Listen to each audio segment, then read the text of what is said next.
Ayan guys, dumating yung iniintay kong Brilliant Set 5 para sa aking melasma. So magpapalit ako dahil 5 months ko na ginagamit yung dati kong ginagamit. So today vlog ko, susubukan kong gamitin si Brilliant Skincare kasi stress na ako sa melasma ko. Tignan nyo, nagsimula yan sa pagkasunog ng araw.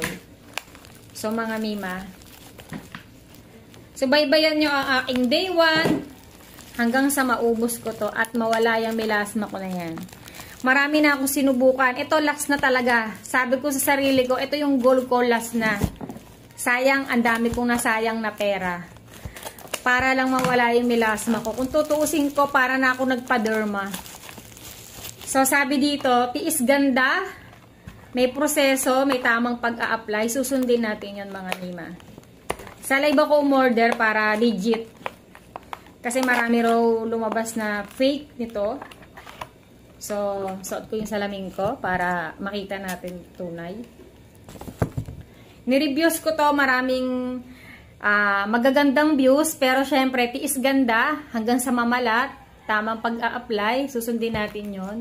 So, ayan yung nilalaman niya. Ayan. Meron siyang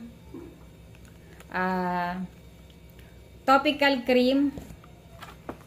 Meron siyang SPF 30 na sunscreen. Kojic soap. At yung toner. So ito daw yung konti, ito daw yung ilalagay dito, wag daw didiinan para hindi mahapde, hindi masakit. Ganun lang. Dampi-dampi lang. So ayan.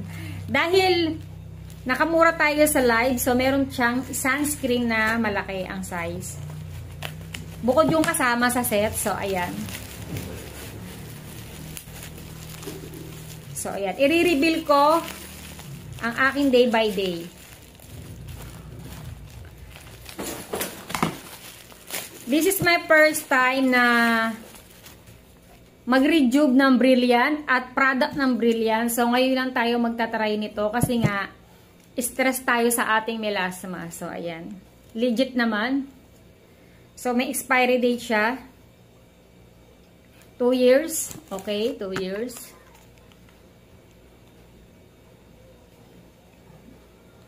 Ayan. 2027. So, ayan mga mi. Kompletos. Ayan. So, magde-day by day ako dyan. I-reveal natin yung resulta dyan. So, yun lang guys.